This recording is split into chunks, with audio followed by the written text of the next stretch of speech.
Don't even try to pronounce my last name. It's very difficult if you are not German. So just call me Martin, that's fine.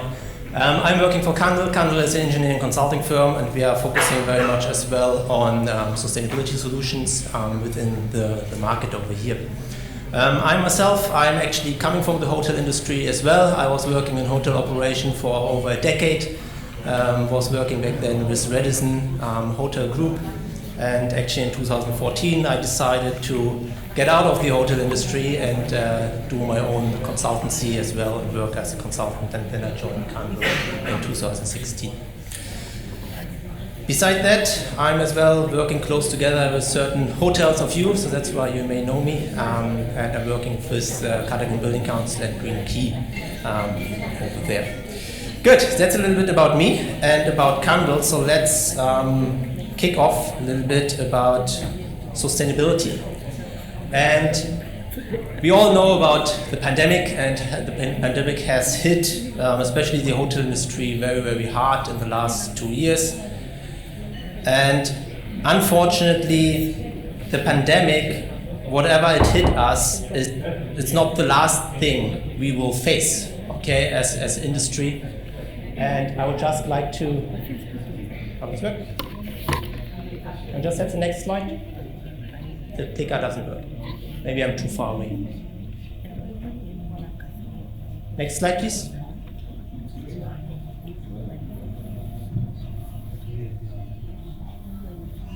All right, great. That's just a small illustration of what was the pandemic, what is the next more or less to come, okay? So after the pandemic, there's definitely still in the making a recession. So even though we are getting out of the pandemic right now, there's still a global recession ongoing right now, and it will still impact the travel market. It is predicted that, okay. Let's go back. Whoop. How can I go back? My friend? Here we go. All right. So, where's the technique, right? I mean, we're talking about innovative solutions today, right? So it's good. Let's come back to the topic right now. So there will be a recession, and everybody needs to be as well prepared for the recession. There are just as well marketing strategies that say that actually the tourism industry will only come back by 2024. So we still need to go over the bridge right now, 2022, 2023, and then it will come back to normal pre-COVID by 2024. But the biggest thing is as well what I want to refer to is right now the climate change, and that is something where everybody has to be prepared for. And then there are as well, actually, if you look for these kind of graphs, there are new graphs right now which are as well then focusing on biodiversity collapse after the climate change, and as well the big question there at the moment related to as well the war ongoing in Ukraine. Is the war maybe expanding? Are we expecting a World War III at some point, which is then another bigger wave actually to come? But let's not talk about these hypothetical things right now. Let's talk about what's happening right now, and let's talk a little bit about what has happened in the last couple of years right now with the pandemic, and how right now sustainability is actually a driving force. Booking.com did a sustainability report in 2021, and I like to directly put a small disclaimer over here. So Cundall or myself, we are not affiliated with Booking.com, and I'm certainly not a person who's promoting Booking.com, but I'm using that report right now just from a sustainability perspective, so that we are just having a little bit of common sense what we are talking about before I will introduce as well my panel. Booking.com did a report with 29,000 visitors out of 30 countries related to sustainability. And Booking.com has definitely identified that sustainability is a driving force, and they are as well trying to initiate right now a more sustainable travel policy. I'm running through that report right now very, very briefly, okay? So you all have a chance to run through it and read through it individually yourself, so I don't spend too much time on it. So please excuse if I'm just running through the slides.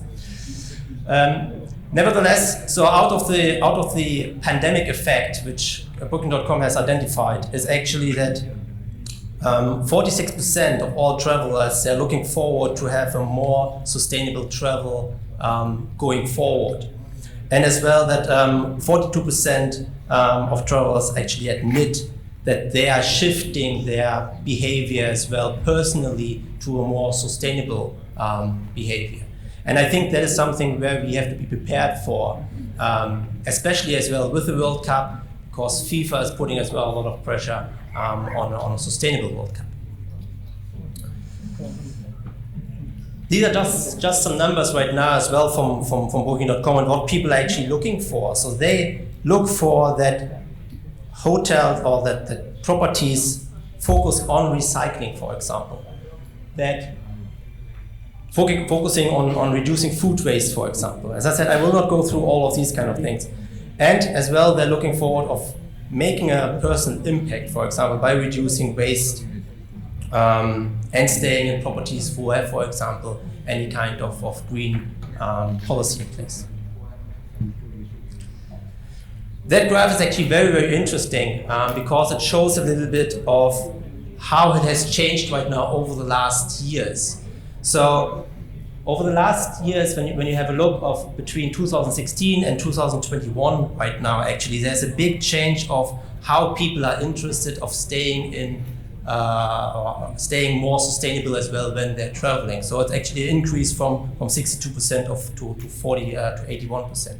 So there's definitely right now after the pandemic a big move going on that. When it comes to in-property, 61% they definitely are looking forward for some kind of sustainable practice in the property. And as well, very interesting as well to see is that they definitely want to make a difference. So they want to be asked actually by the properties right now to opt in or opt out on changing, for example, the towels. And I think that's something which we definitely discuss a little bit later on with Prabhat, for example. So how we can as well make that work from a hotel perspective.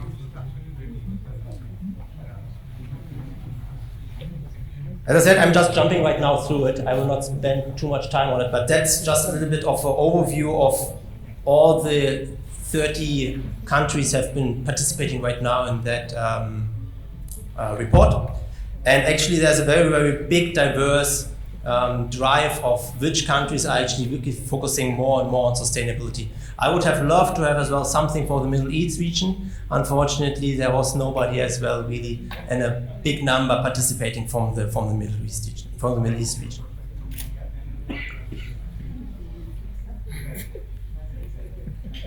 Just one of the last slides right now, I would just like to highlight, actually that one.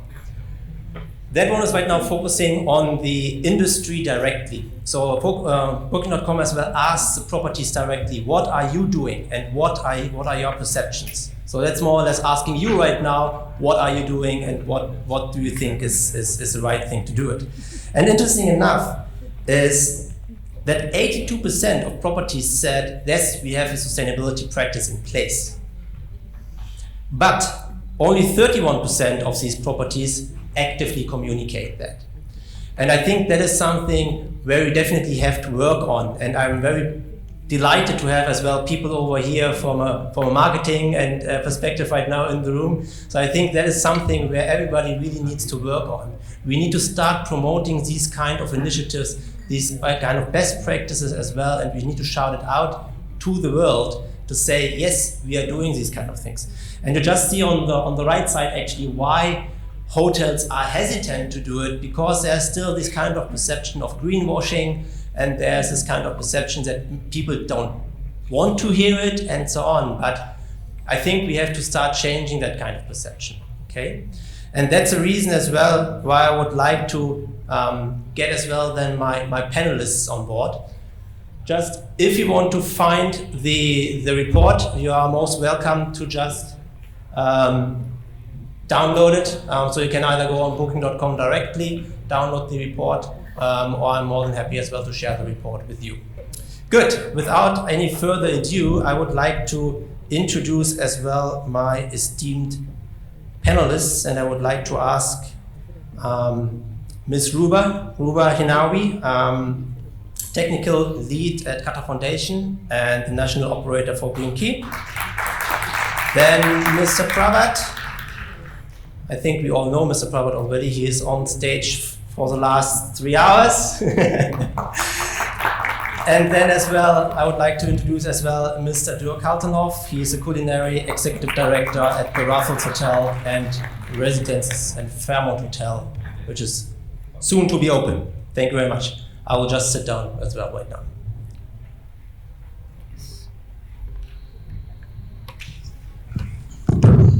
Great. That's nice, that's good to see. Great, after that small introduction right now, I would just like to jump in straight away and will open the floor as well to the panelists. Let me start, Ruba, let me start with you actually. Though that you are not a hotel person right now, we still like to have you right now on the panel as a policy, from a policy making perspective. Over the last year as well, during the pandemic, I know that Qatar Green Building Council, Qatar Foundation, together with Qatar Tourism and Supreme Committee, you have developed or you have done a couple of workshops actually with the hotel industry to see where they are standing and what kind of challenges they have. So maybe you can just share a little bit of what have been the findings of these kind of workshops you have been leading, and later on of how do we move forward. Hello everyone, and thank you very much for having me, despite the fact that I'm not from a hotel background, so thank you very much. Yes, indeed, we are the national operator for the Green Key Award here in Qatar. And for you, I'm sure you all know the Green Key. It's an eco-label developed by the Foundation for Environmental Education.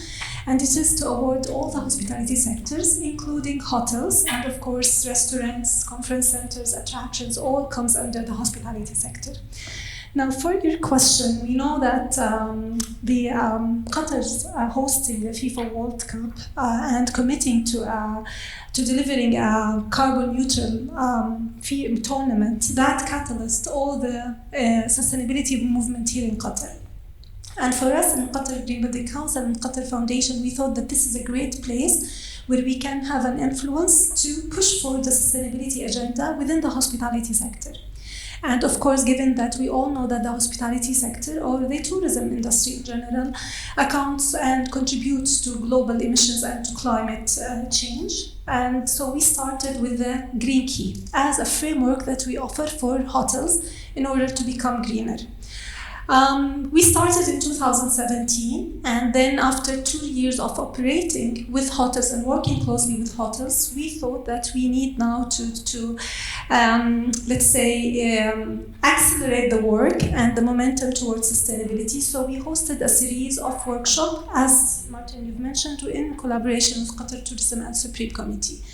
Now, the main purpose is to provide a platform, for all hotels and operators in the industry to share their challenges, their concerns, and for us even to better understand the market, the challenges, and to collaborate between different stakeholders so that we can get them to talk together and try to find solutions like pathways for a greener paradigm shift in the hospitality sector, and to share best practices internationally and nationally. And that, of course, the most important thing for us is that this is part of education and awareness that we want to bring. So we conducted mainly 3 thematic workshops, each workshop spread over 3 days. We had the contribution of 16 international and national speakers. We delivered almost 18 hours of content, and we had 96 hotels participating in the workshops. In each workshop, we had at the very beginning a survey in which to capture what's happening, and that survey gave us a very good insight on what's happening with the hotels, and we had breakout rooms to check these challenges and to just try to find solutions for them. All this work eventually was culminated into a shape of a report, and it's available on our website, and I do recommend everyone to refer to it because it has really very let's say a reflection of the current situation, and at the very end we had recommendations. The main findings of the report, I know I'm speaking a lot, but the main findings of the report, or the main challenges of the report, were first the disparities between 5- and 4-star hotels and between 3- to 1-star hotels. So we know that most of 5-star hotels are part of an international chain, so they have their own environmental policy, and that's what made, and of course reporting tools, they have an environmental manager, and that pushed the sustainability within the hotels.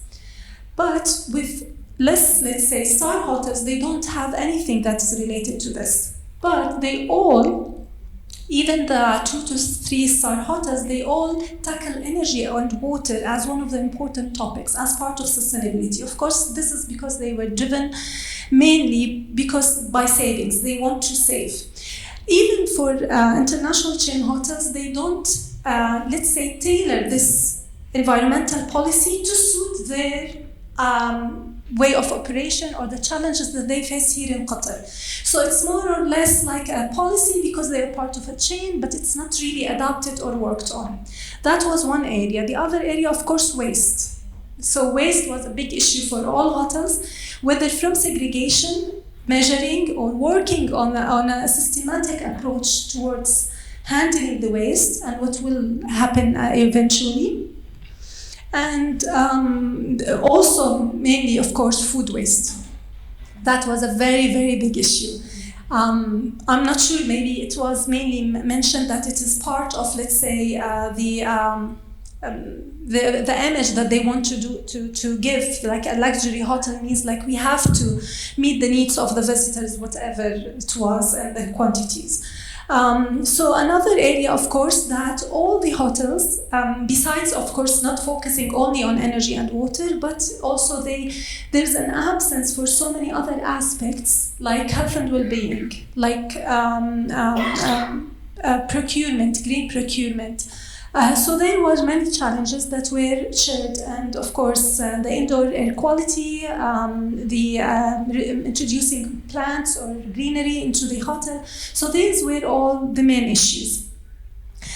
The findings, I think I will come back to the findings because I've been speaking for so long. Let's pause the findings for a moment. Exactly. Let's come back to findings. I just like to build on that right now as well.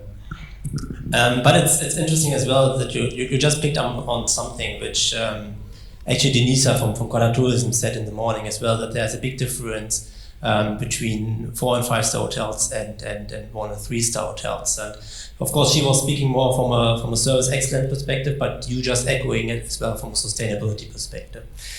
Great, thank you very much. Prabhat, just in my quick presentation, I just said we are not talking about best practices enough. So can you just provide us some information of what InterContinental as a city is doing from a sustainability perspective? We are very much aligned. As you said, there is a difference between the 4-5 star hotels and the brands.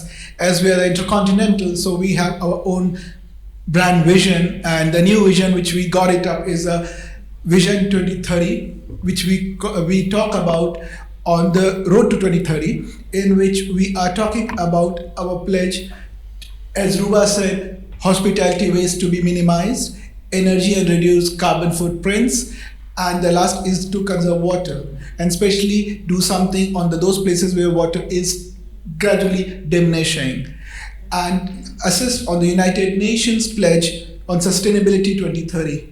So it is a global pledge, and on that global pledge, we are working on that. Few of the things, as Ruba and you people have audited on the green key. So few of the things are there. Sustainability, when we say plastic is no fantastic. So we have a bulk amenities program, which we have just started it up now. So we removed all the small plastic bottles. So now we have the bulk amenities, big bottles. So we are reducing on that. Removal of the plastic straws and all. So it is finished. Gradually after the pandemic now, again we are coming with little bit bravely on the recycle program of the linen reuse, because of what happened is there are the two different segments which visit. One is the corporate, which are having again their points on the sustainability, but the leisure tourists, they are not very much into that. They are very smart and they want everything new. Return of the full money what they are investing on. So at that time, it has become very dicey for us when we put up a reuse program and they are not very much into it and they are not ready to even to be a part of it. And then it is indirectly connected, being a brand, the guest experience, which is again one of our KPIs, where they are not very happy that room was not, my bedsheets were not changed, or even I forgotten my towel which was hanged and you haven't changed, whereas it's our policy that if it is a hang means you will use it again. So it becomes a two spectrum where we have to be balanced in between, and we are working on that. And last not the least, we started in Qatar one of the things which was Soap for Hope with the local authorities, and which was stopped. And again, we all as a Doha housekeepers also, we are working on that to reuse and recycle the soap amenities, which they can reproduce and give to more needy people. Thank you. Great. Prabhat, you actually mentioned something very interesting as well, and that was as well even part of the Booking.com report, is that especially the leisure tourists, when they're traveling, they want to have this kind of luxury, and they don't want to think about sustainability when they're traveling as well. And I think, especially as well here in this region, that's a big topic as well to work on, and maybe as well to work on changing this kind of mentality. But I definitely understand that you have to balance the corporate travelers who always looks at sustainability right now, then you have the leisure traveler who's not so much focusing on it. Great, thank you very much. Dirk, over to you. The property you're working with is still very much in the making, so you're not open yet, but maybe you can share at least some of the sustainability best practices we will hopefully see at this very iconic building. I mean, every eyes are on your properties. So over to you. Yeah, no, we are all aware on the eyes are on that, and we are quite proud to already have achieved a little bit with the GSIS building commitment for having already 5-star for the building structure. If you allow me, I just want to go a little bit back. Since I know it's afternoon and it's tricky to now pay attention to a passionate topic, I think all of us are very, very passionate. We had a pre-talk already, and I think we could have gone for another 1 or 2 hours easily. I want to bring a little bit of that energy to all of you, and I wanted to ask you, who of you all, and I want to see hands if possible, who is a parent of you all? Okay, so these are the easy ones. Who is not a parent yet? Let's just put it there. Okay. I wanted to bring that up, and I want to start with that because the parents have something to give to their children. So it's very easy to buy in to this topic. Now we are in a post-pandemic discussion. The pandemic itself kind of catapulted us in a I want to use the word cataclysm of, and I don't want to curse, but use plastic, where we all were on the right track. And I say us all now, speaking private as well as hospitality firms, where we had the direction of going away from plastic. So our chairman of Accor made a big promise this year, which was a big bang, saying 2023, no more plastic, 0 plastic in guest facing in the back. We will still work on that until 2030, but 0 plastic for guest facing. So that means guests are invited, colleagues are invited to report if they find something that is not in that direction, which is, I think, a great statement. Why I brought this up with the parents in the first place? If you are not a parent yet, I think you wander a little bit through the world, and you do what we have seen at Booking.com. You give yourself a little pleasure by a little extra luxury. And the soap It's one of the things I also saw in a report of Planet 21, which is an initiative from Accor, and all the brands are under Accor, where the initiative is going towards, and we will follow the same in our Qatar Towers, Lusail Towers, named to be shared soon with our communication team. Again, I think for me, all what we have discussed is how to communicate to whom, to our guests, to ourselves, to everyone included, that we not just follow the sustainability phrase as we are doing the sustainable thing. No, what we have to do is scream it, believe it, do it, lead from the top. And I think with our chairman saying that from the top, this is what I want you guys to do. We have the commitment following our towers here. It's also brand promises. We have Raffles, we have Fairmont, we are proud to be now in this team. Most of us are new to Qatar, and we are very, very happy to see and be part of doing a movement that is hopefully going in a direction that is in the most sustainable building in the region. So there will more to come for the next session. I leave it there for now.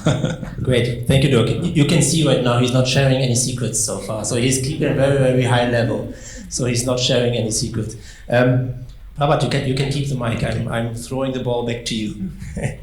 COVID has seen quite a lot of, or not only COVID, but as well the Ministry of Public Health. Actually, they have been introduced quite a lot of new cleaning protocols as well due to COVID and so on, which of course have been all necessary as well. But how do you see right now that kind of transition from a very, very let's say high chemical or disinfectant use from cleaning protocol perspective to a more sustainable housekeeping, for example, in the future?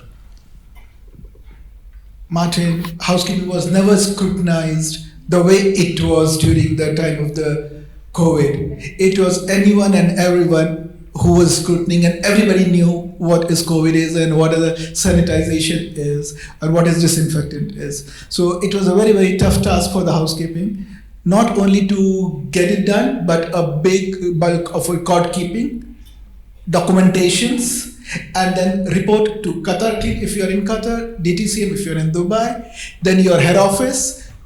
Everywhere you have to inform what you are doing, and everybody should be aligned. So housekeeping was not an easy task in these times. Initially when it started much more on the chemicals, as you mentioned, that it came the chemicals which were eco-friendly, then few of the products which are biodegradable. Then gradually, apparently people gone much more on the steam cleaning processes, because it is again 90 degree. So it can help it out and save, because of excess of usage of the chemical is also not good, whether it's on your fabric or you're on carpet or even on the human being. So people started using different approaches. UV lights again came up on the same. So people were much more into the eco-friendly nature rather than the chemicals. But yes, gradually and apparently in this span of time, people have much more educated on that. And initially when it started, the initial days, I'll tell you that if a room is checked out, we used to have 72 hours, we will block a room, we will sanitize everything, remove the curtains. Then apparently we said, guest is not going to touch the top of the curtains. Why you have to remove and get it up from top to bottom? So high touch areas, you have to get it done. Then high touch areas came into that. Then when people were moving it out and they are totally fine, then you don't require to keep 48 hours for the next guest. When they were like a normal guest, they were tested negative and everything is fine. So the learnings took some steps and understanding, and for us also to digest that it is okay, the new norms. And this is how we work. And now without a mask, we are sitting here. Exactly. Well done. Thank you very much. Yeah, there have been quite a lot of work done as well over the last couple of months, and as you said, it was a learning process. And I think we are all as well still in a learning process when it comes to even more sustainable hotel industry right now moving forward. So let me move that question right now to Ruba from a learning perspective right now. You already mentioned a little bit about the challenges and the findings out of the report. So maybe you can share as well some lights on what opportunities have you as well identified out of these workshops, and what do you think is a pathway moving forward? This is a great question, and mainly because one of the questions from our surveys that we ask hotels, what do you like to happen, or what thing you would like to assist you with in order to become more sustainable? And most of the hotels, like 52% of the participants, they mentioned that we need a clear framework, we need guidance. We know that we need to be more sustainable, but we don't know from where to start and which are the high priority areas in which to start from. So having a framework, a clear framework, that is very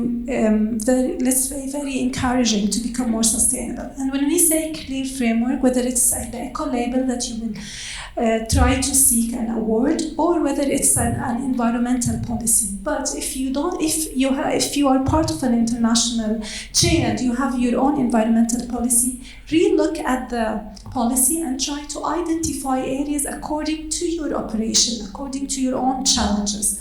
If you're not, you have to develop an environmental policy.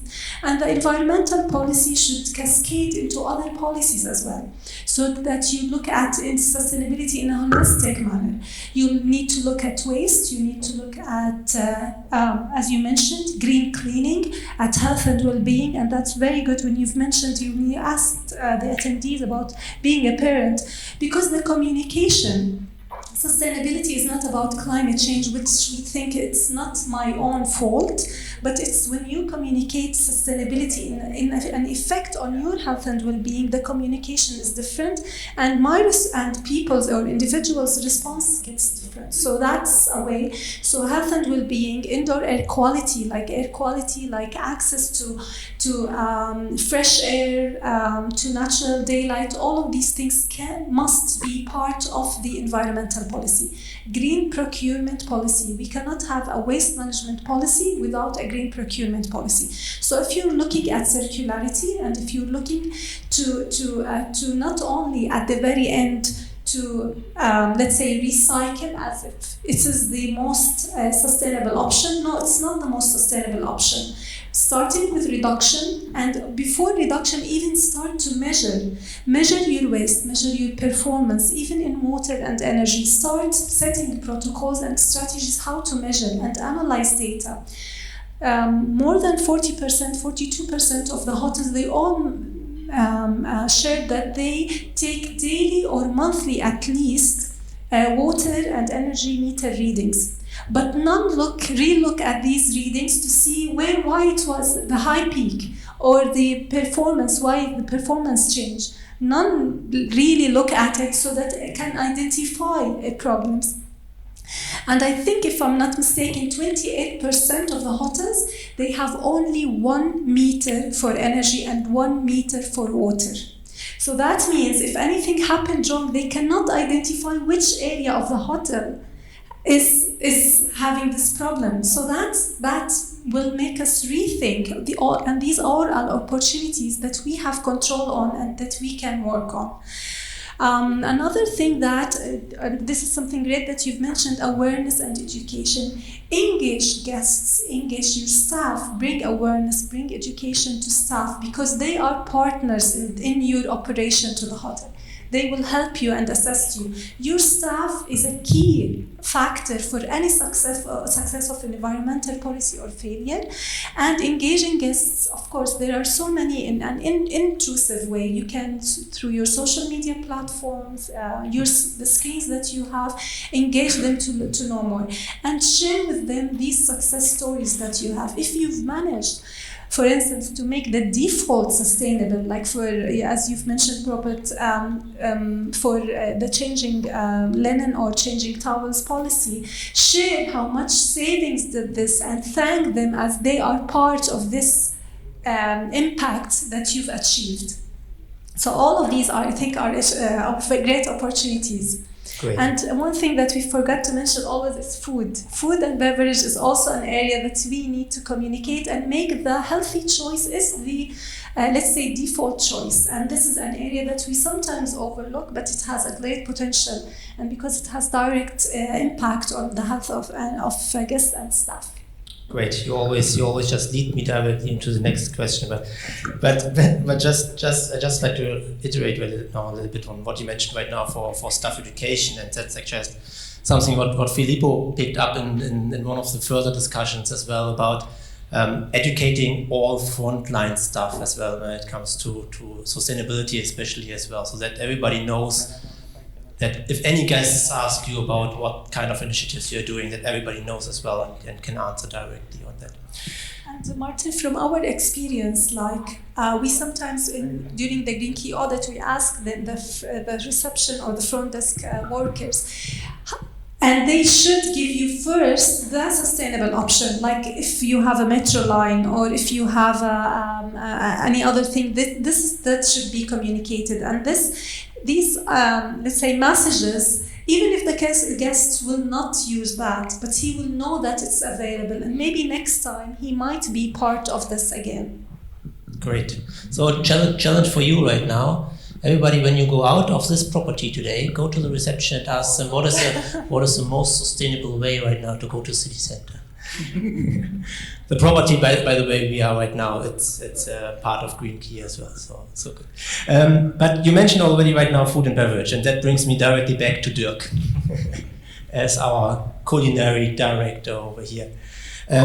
Dirk, can you tell us a little bit more about what are your plans as well at the new property when it comes to food and beverage, when it comes to responsible sourcing of materials, and as well what Ruba mentioned already, healthy food? Okay, just in case I deflect a little bit, you have to bring me back to the direction, as I tend to have a little bit a wider approach. I want to go back to what you all said, because we could, I think, open a small little office after work and talk about these initiatives. What we have now planned, one of the reasons I'm now at the fifth pre-opening of a hotel or restaurant or renovation is always because when you're at the beginning of a race, you can make an impact.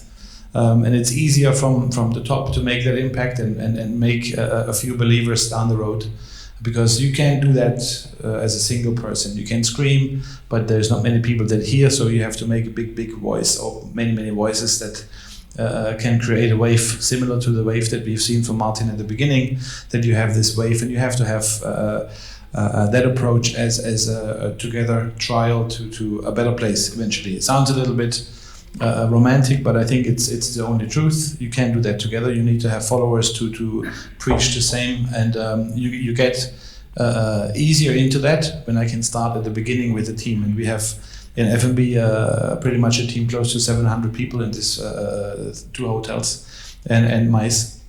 And I tried that in my past life in the other openings as well. You can ignite that with powerful messages, with ownership, with letting people do and participate actively.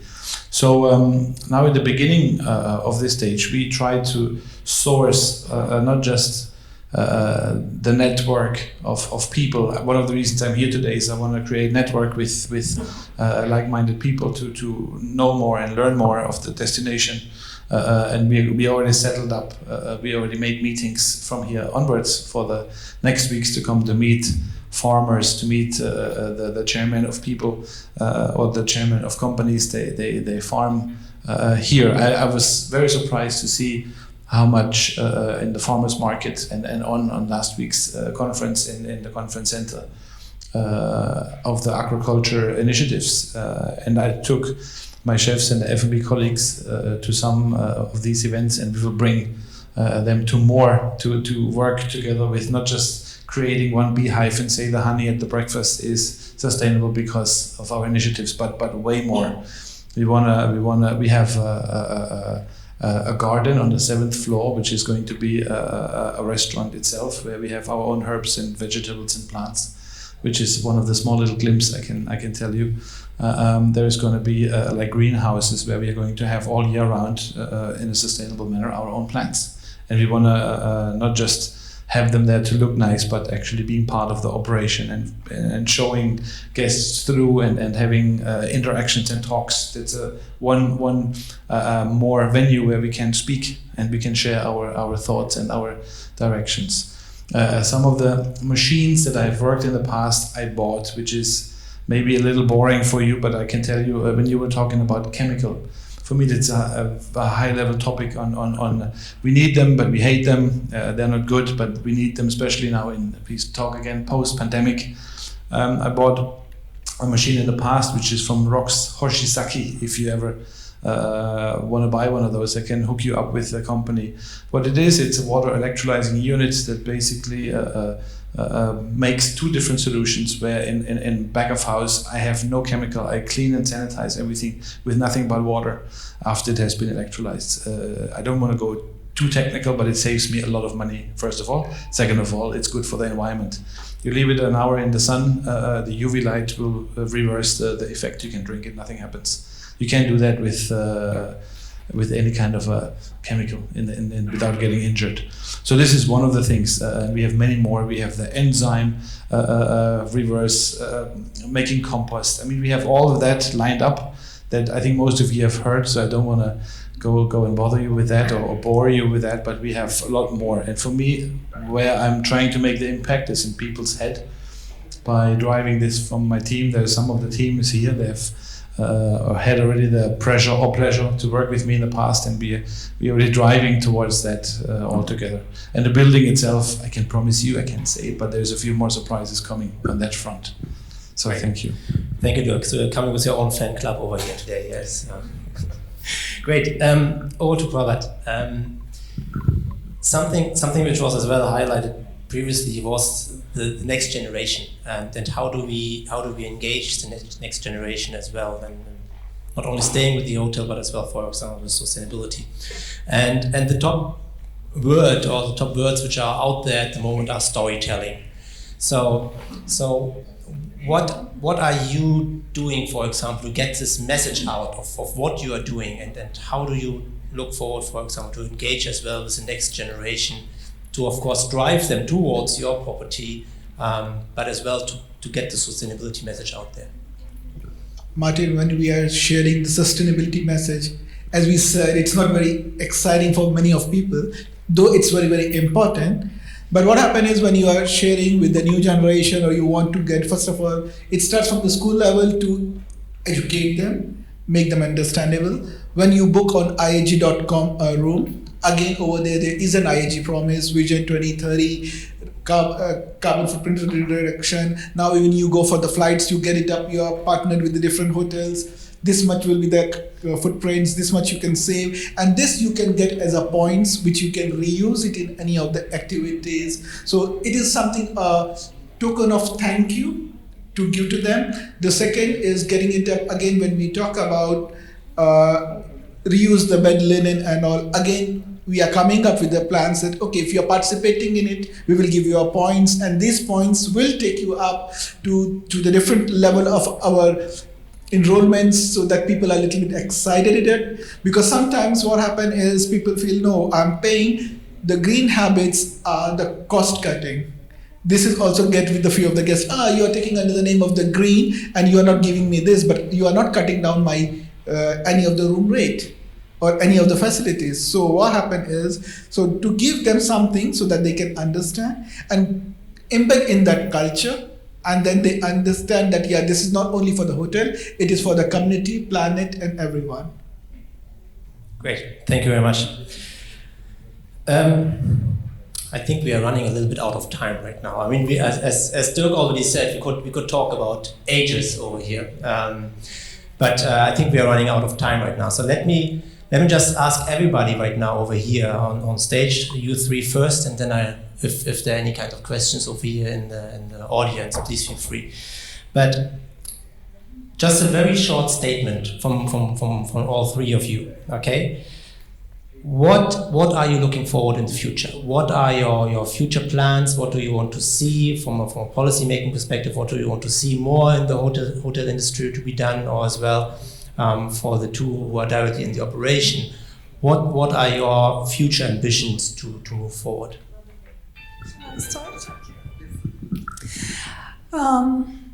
The very first thing I wish that all hotels will start on is preparing and developing their environmental policy. Policy is the only way that you will grant sustainable change for future impact and for sustainable impact as well. So start all from environmental policy and cascade the policy to include everyone and to take sustainability in a holistic approach. And in order to do this, start now by measuring. You have to measure your performance and you have to set targets so that you can meet them and to track progress all along the way to make sure that you're on the right track and you will eventually achieve your targets. Another thing is that I wish from our hotels to look into more innovative solutions, to look into more ambitious goals. We can see that when people are tackling energy or water or waste, they go for the very easy, low-hanging fruits, like they go for energy-efficient lighting fixtures, water-efficient fixtures, but this is not anymore how we globally are moving towards. We can see a lot of ambitions. We have seen the report from the Sustainable Hospitality Alliance, net zero methodology for hotels. So people are now looking at net zero.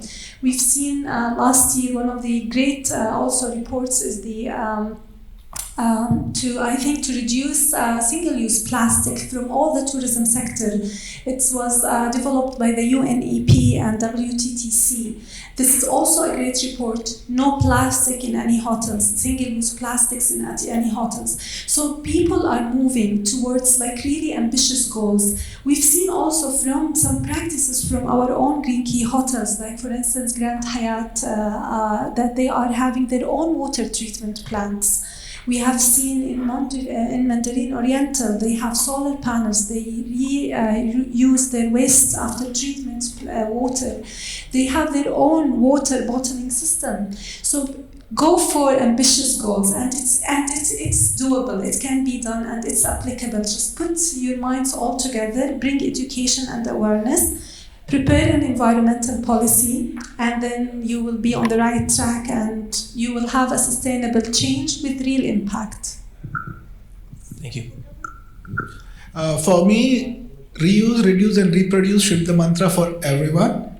And as in previous discussions when we were talking about that there is a gap between 4-star, 3-star and 5-star hotel, whether it was a Qatar clean, they came up with this uniformity, then Green Key also started it up. There should be a uniform standards.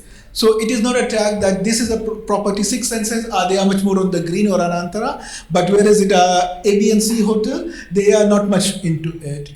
And last not the least, it shouldn't be that a Green Key people or somebody is coming, so you start the practice, and once they're gone, it is finished. Because sometimes green practices are more expensive than the shortcuts. So it should be in day-to-day life, because it happens that all of a sudden you find things that totally change. What happened? No, tomorrow the Green Key people are coming, you have to make sure. It shouldn't be there. It should be a very, very uniform, which we should follow at any given point of time, whether it is your house, whether it's a market or a hotel. Then only it will be more sustainable, and then, as Dirk said, will be good for our future generation. Thank you. Great, thank you very much. Yeah, Prabhat, I think we see that as well very often from our Green Key reports. That it's just done for the day and then move away again. Dirk. As I earlier mentioned, I think this should not just be a hashtag or a marketing phrase. It has to be committed. It has to be, I think, ignited in some people. And so what we're trying to do is I try to go two different ways. One way would be that I will be one of the people of the committee, of the team in the hotel, and with Qatar Hospitality as well in the group. So we have many hotels there connected and having the same vision, because it's, for me, common sense. It's just the only thing that makes sense. There's no point of decoratively place an item that is for the moment sustainable, but it's expensive, so we will get rid of it after. That's not really the point of the whole exercise, because our kids, they will remind us that, hey, by the way, where is now this glass, or where is this practice that you promised me earlier? So I will do that in one way of driving the team to that direction, and then I think you always go back to leading by example. Do it yourself, and I do that. I learn from my kids. Whatever I preach, and I don't follow. They will remind me, and I think we have a few more kids in the hotel. They will hopefully be rewarded. So I think what you said, it goes back to money since it's expensive. So create a KPI where you reward people, and that's exactly the right thing to do. Reward a supplier by doing the maybe more expensive approach, but it is common sense because it's sustainable for the future. So this is a very big thing where we go back to the procurement policy, where I know we have tenders and we will eventually go to this is a okay quality. However, it will fall through because it's too expensive. What we have to do is we have to push for the right thing versus the cheaper. And I think maybe I round it up there, and for the next session that we will hopefully be sitting in and having a few more details to share from the team, and maybe introduce a few more, because we have a lot of very passionate people. They can talk into that same direction and have the same belief. So thank you very much for coming today and getting me here in the first place. Thank you. Great. Thank you very much, Dirk. Do we have any questions from the audience? No, was the food too heavy? You have to say which question do you have? Exactly. Yeah, just saying that the food was too heavy, so everybody falls asleep right now. So. I'll ask you a question. Oh, of course, Filippo. It's we can count on you. That's good. We need to stay awake, right? Exactly. I have a question for Ruba. How much is your involvement, like your department, your organization, in they call it, for me, I define in my business pre-contract, so during construction. Because I'll give you an example. This morning, the team of purchasing and housekeeping, they were talking a lot about the spider guys, the one that clean glasses. And it's quite interesting that in my consultancy days, one of the biggest actually cost impact, but expenditure of water was the amount of water that the spider guys to clean a tower expend. 15,000 gallons per service. But nobody look at technology of glass. And in country like where you go wind, salt, and humidity, there's some glass technology actually don't need cleaning. It's not self-cleaning, but in building biology, you don't get that dirty. So my question is, how much do you get involved beyond the LEED, all these certifications for buildings, in actually assessing whether whatever is being built may have an impact on the operations? Okay, that's a very good question, but for us, we don't have any obligatory, let's say, or authority on building the hotels. That's all refers to of course, sometimes the chain itself, or to the building code and construction here in Qatar. But what we promote is for some sustainability standards or green building standards within or under the design and construction phase. And that's where we interfere, or we can help and assist on this. And we have a whole category for hotels under the LEED, for instance, certification.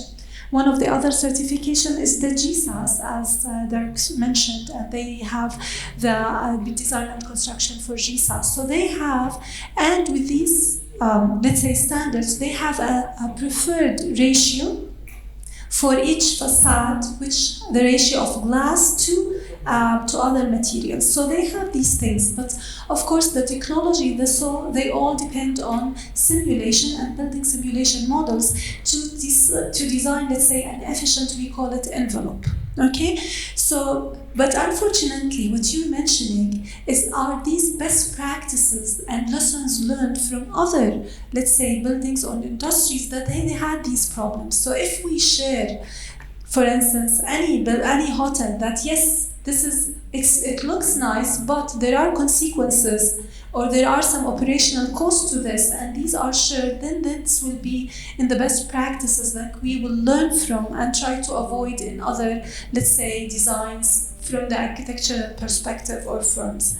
But the thing that when we came, we know that, especially here in Qatar in the past 10 years, that most of the buildings are existing buildings. Most of the construction happened already. So this is why our focus became on how to introduce an operation, let's say, methodology for being more efficient, to run these existing buildings in a more efficient manner.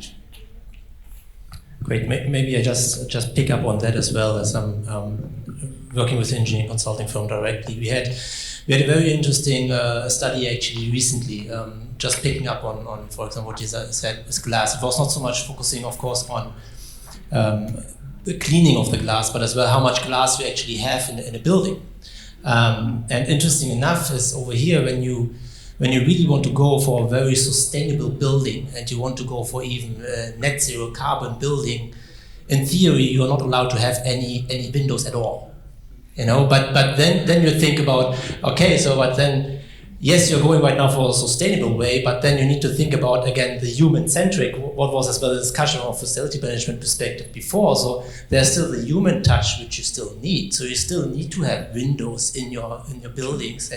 But then to find the right ratio, for example, of what is still considered sustainable and what is then as well focusing on the well-being of the people in the space. I think that's right now where we have to find that balance as well moving forward.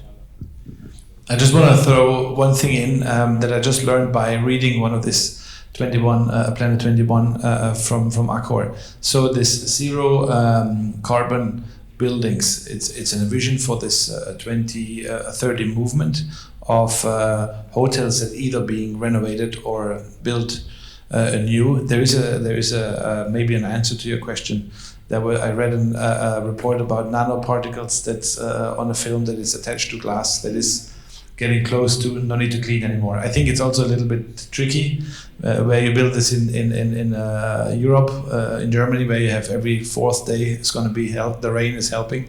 I think in Qatar we need a little extra help with that, but there are technologies out, and I think now with being on an innovation meeting, there's a couple other techniques out there to support that, which is mechanical cleaning, which is very interesting. I never heard that before. There is a mechanical part, which is something to do with the shark skin going together with nanotechnology, which is in the future, we don't have to clean our windows anymore, apparently.